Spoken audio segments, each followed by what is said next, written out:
अब किडनी का थोड़ा सा आपको स्ट्रक्चर समझ में आना चाहिए। जो भी हमारी किडनी है, कौन सी किडनी थोड़ी नीचे स्थित होती है? जो राइट वाली है, लेफ्ट वाली थोड़ी ऊपर और राइट वाली थोड़ी स्लाइटली नीचे होती है। उसका रीजन क्या होता है? लीवर पोजिस्ड होता है ना, तो इस वजह से वो प्रेशर डालता है।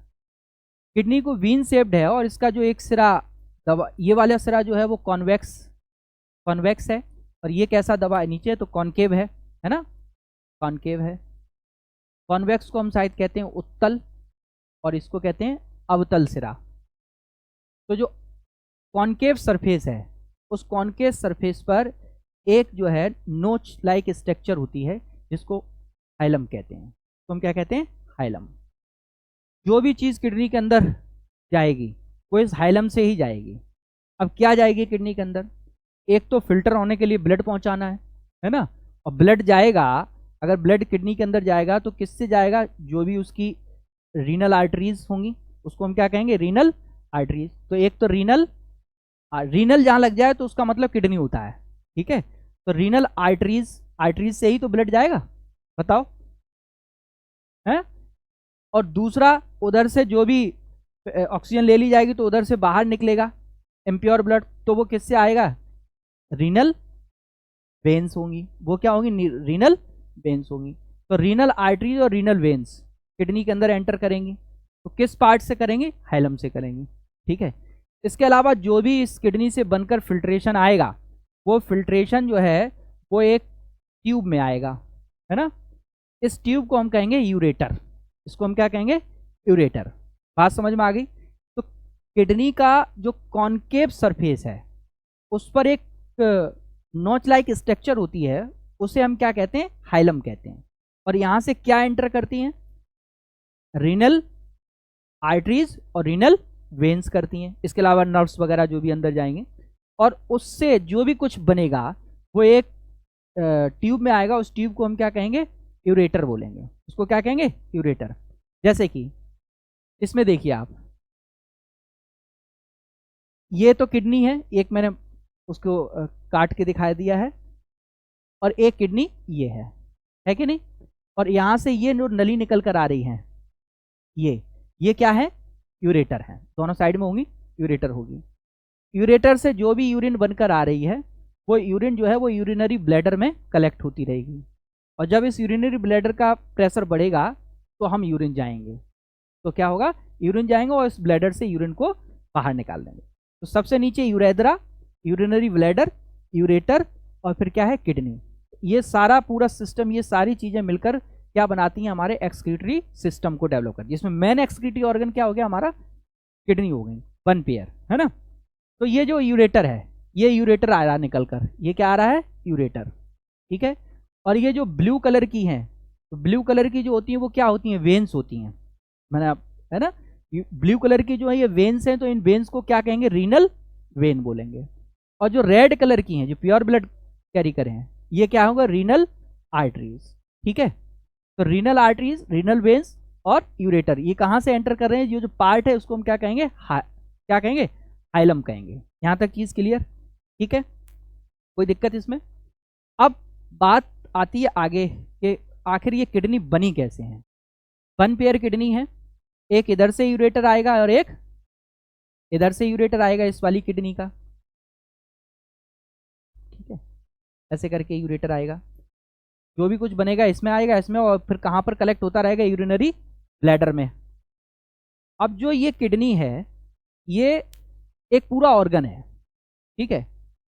दरअसल ये ऑर्गन कैसे बना है?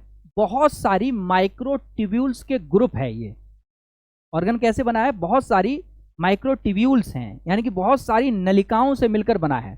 इसमें बहुत सारी नलिकाएं होती हैं, ऐसे करके, ठीक है, ऐसे बहुत सारी नलिकाएं जो हैं वो मिलकर इस किडनी को बनाती हैं। यानी कि किडनी कैसे बनी है? कि बहुत सारी माइक्रोट्यूब्यूल से मिलकर बनी हुई है, ठीक है।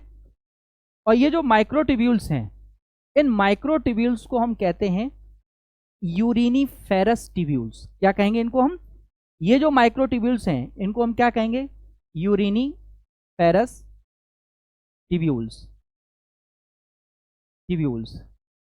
लेकिन इनका एक नाम अलग से भी है, वो क्या है? नेफ्रॉन। क्या कहते हैं इनको?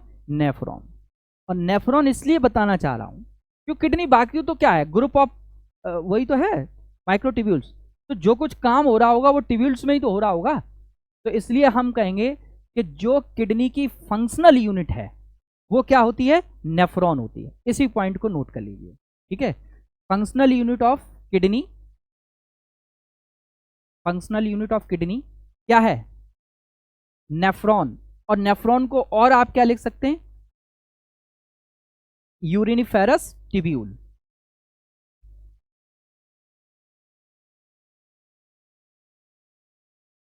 यहां तक मेरी बात समझ में आ गई?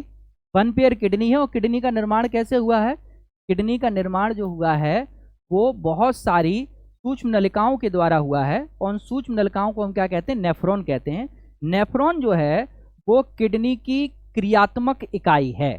किडनी की क्रियात्मक इकाई क्या होती है? नेफ्रॉन। फंक्शनल यूनिट जो है वो क्या है? नेफ्रॉन है। अब नेफ्रॉन की स्ट्रक्चर आप देखिए, नेफ्रॉन की अगर हम स्ट्रक्चर देखें तो नेफ्रॉन में क्या है? कोई भी एक नेफ्रॉन हम बाहर निकाल के देख रहे हैं, उस नेफ्रॉन में क्या है कि एक अपर पार्ट जो होता है उसका, वो एक कप लाइक स्ट्रक्चर होती है। अपर पार्ट कैसी है? एक कप लाइक स्ट्रक्चर है, और इस कप लाइक स्ट्रक्चर को बोलते हैं वोमन कैप्सूल। क्या कहते हैं इसको हम? Woman capsule. Cup like structure है, ठीक। और इसके पीछे ये फिर एक tube like structure, coiled tube होती है। ये क्वाइल्ड ट्यूब आगे चलकर यू शेप्ड क्वाइल्ड हो जाती है, और उसके बाद फिर से ये आगे बढ़ती है और एक बड़ी ट्यूब में जाकर खुल जाती हैं। इतने पार्ट हैं। ये तो वोमन कैप्सूल हो गया, और ये पूरी क्वाइल्ड ट्यूब है। इस क्वाइल्ड ट्यूब में 3 पार्ट होते हैं। जो बिल्कुल वोमन कैप्सूल के पास वाला हिस्सा है, मान लीजिए यहां से लेकर यहां तक का हिस्सा, इसे कहते हैं प्रॉक्सिमल, प्रॉक्सिमल कॉन्वुलेटेड ट्यूब्यूल। लेकिन एग्जाम में कैसे आया? पीसीटी। तो पीसीटी का मतलब क्या होता है? प्रॉक्सिमल का मतलब होता है समीपस्थ, समीपस्थ नलिका, ठीक है। तो ये समीपस्थ कुंडलित नलिका, समीपस्थ किसके समीप? वोमन कैप्सूल, यानी कप लाइक स्ट्रक्चर के समीप जो है उसको हम बोलेंगे प्रॉक्सिमल कॉन्वुलेटेड ट्यूब्यूल, यानी कि समीपस्थ कुंडलित नलिका। शॉर्ट में क्या कहेंगे? पीसीटी। और जो इससे दूर है ये वाला पार्ट, यहां से लेकर और यहां तक वाला जो पार्ट है, ये इससे दूर है, तो इसे हम कहेंगे दूरस्थ कुंडलित नलिका या डिस्टल कॉन्वुलेटेड ट्यूब्यूल, यानी कि डीसीटी। पीसीटी डीसीटी समझ में आ गया, ठीक है। वोमन कैप्सूल समझ में आ गया, cup like structure is called woman capsule. किसमें? इन यूरिनिफेरस ट्यूब्यूल और नेफ्रॉन। नेफ्रॉन का जो कप लाइक स्ट्रक्चर, जो इंटीरियर पार्ट है वो कप लाइक होता है, और उस कप लाइक स्ट्रक्चर को हम क्या कहते हैं? वोमन कैप्सूल कहते हैं। और नीचे जो क्वाइल्ड ट्यूब है उसके 2 हिस्से मैंने बताए, जो इसके पास होता है उसे हम कहेंगे प्रॉक्सिमल कॉन्वुलेटेड ट्यूब, जो दूर होता है उसके कहेंगे डिस्टल कॉन्वुलेटेड ट्यूब। और बीच में जो यू शेप्ड है, ये बचा कि नहीं? यू शेप्ड स्ट्रक्चर है, इसको कहते हैं हेनलेज लूप। इसको हम क्या कहेंगे? Henle's loop. अब एपोस्ट्रोफी एस लगा है तो इसका मतलब, एपोस्ट्रोफी एस लगा है तो इसका मतलब क्या हुआ? किसी साइंटिस्ट ने बताया इसके बारे में, क्या था? Mister Henle. तो हेनलेज लूप बोलते हैं, ठीक है। तो हेनलेज लूप जो होता है वो क्या होता है? You type. कैसी होती है ये? यू टाइप ट्यूब्यूल है ये। तो आप बताओ कि ये जो कॉन्वुलेटेड ट्यूब्यूल है, या हम कहेंगे ये जो क्वाइल्ड ट्यूब है, उसके कितने हिस्से मैंने बता दिए? 3। पहला प्रॉक्सिमल पीसीटी, दूसरा हेनलेज लूप, और तीसरा डिस्टल कॉन्वुलेटेड ट्यूब्यूल यानी डीसीटी। बहुत इंपॉर्टेंट है, ये नाम याद रखना, क्योंकि आगे यहीं से क्वेश्चन निकलेंगे यूपीएससी के, ठीक है। पूरी यूरिनिफेरस ट्यूब्यूल है ये, जो कुछ किडनी का काम है सब यही इसी में होगा, यही करेगी, ठीक है। इस तरीके की हजारों जो है वो ट्यूब्यूल्स मिलकर किडनी का फॉर्मेशन कर रही हैं। ये कप लाइक स्ट्रक्चर जो है इसे हम क्या कहते हैं? वोमन कैप्सूल कहते हैं, ठीक है। यहां तक समझ में आ गई कि नहीं बताओ? आपको यहां पर दिख रहा है ये कप लाइक स्ट्रक्चर है, ठीक है, और उसके नीचे हमने ये बहुत बड़ी सी बना दी, है ना। इसमें जो शुरुआत ये क्या है, वोमन कैप्सूल है, वोमेन्स कैप्सूल लिखा है। फिर उसके बाद हमने कहा प्रॉक्सिमल कॉन्वोल्यूटेड ट्यूब्यूल, ये वाला पार्ट हो गया। फिर ये यू शेप वाला है, इसको हमने क्या कहा, हेनलेज लूप कहा। और फिर उसके बाद ये जो लास्ट वाला है इसको हम क्या, डिस्टल कॉन्वोल्यूटेड ट्यूब्यूल। और ये डिस्टल कॉन्वोल्यूटेड ट्यूब्यूल जो है वो किस में ओपन होती है, एक कॉमन ओपनिंग है जिसको हम कहेंगे कलेक्टिंग ट्यूब्यूल। क्या कहेंगे इसको हम, कलेक्टिंग ट्यूब्यूल कहेंगे। ये जो आपको दिख रहा है ये क्या है, हमारी कलेक्टिंग ट्यूब्यूल है, समीपस्थ कुंडलित नलिका, और इसको कहेंगे दूरस्थ कुंडलित नलिका। ठीक है, अब ये तो आपको ऐसे ही याद करना पड़ेगा, हेनले लूप ही लिखना पड़ेगा, है ना, क्योंकि वो तो साइंटिस्ट का नाम है। तो हेनलेज लूप, इसको हम वोमन कैप्सूल कहेंगे। वोमन के साथ एपोस्ट्रोफी एस लगेगा तो वो जाहिर सी बात है ना। अब होता क्या है कि सबसे पहले इसमें एक आर्टरी अंदर आती है जिसको हम कहते हैं एफरेंट ब्लड वेसल। क्या कहेंगे उसको हम, एफरेंट ब्लड वेसल्स। इससे ब्लड इसमें एंटर करेगा, ठीक है, जिसका डायमीटर भी थोड़ा ज्यादा होगा, है ना। और फिर वो ब्लड इसमें आएगा, इसमें आने के बाद फिर वो एक कम डायमीटर वाली आर्टरीज में चला जाएगा। ठीक है, इसको हम कहेंगे ईफ्रंट ब्लड वेसल। ठीक है, एफरेंट से आया और ईफ्रंट से निकल गया। जब ब्लड आया तो अपने साथ बहुत सारे एक्सक्रीटरी प्रोडक्ट्स को लेकर आया, और इसमें अंदर जो है वो नेट लाइक स्ट्रक्चर, छलनी की तरह जैसे होता है ना, नेट लाइक स्ट्रक्चर्स होती है। उस नेट लाइट स्ट्रक्चर को बोलते हैं ग्लोमेरुलस। ग्लोमेरुलस यही छलनी है, सीव लाइक स्ट्रक्चर बनाती है। तो ब्लड यहाँ पर आया बहुत सारा, उससे जो भी इंपॉर्टेंट चीज़ थी वो छन गई। छनने के बाद इसमें जब आ जाएगा तो इसे हम बोलेंगे क्या, फिल्ट्रेशन होकर फिल्टर पार्ट आ जाएगा।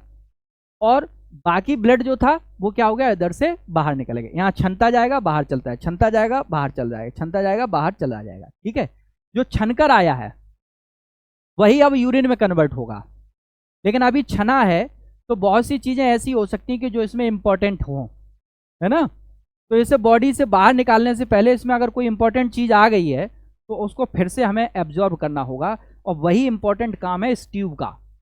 अगर एक्सेस ऑफ वाटर है तो उसको रीअब्जॉर्ब किया जाएगा, अगर एक्सेस ऑफ सॉल्ट बाहर जा रहे हैं तो उनको रीअब्जॉर्ब किया जाएगा। ठीक है, उनको खींच लिया जाएगा इसमें से, और फिर जो बचेगा कचरा, बेस्ट प्रोडक्ट होगा, वही यूरिन की फॉर्म में आगे बढ़ा दिया। तो अब जो ये वाली ट्यूब है, ये ट्यूब एब्जॉर्प्शन का काम करेगी। ठीक है, एब्जॉर्प्शन का मतलब होगा कि अवशोषित कर लेगी। अगर मान लो जो कुछ पदार्थ इसमें ऐसे आ गए हैं, ब्लड तो सीधा निकल गया, अब तो ये जो पार्ट बचा वो क्या है, यूरिन है।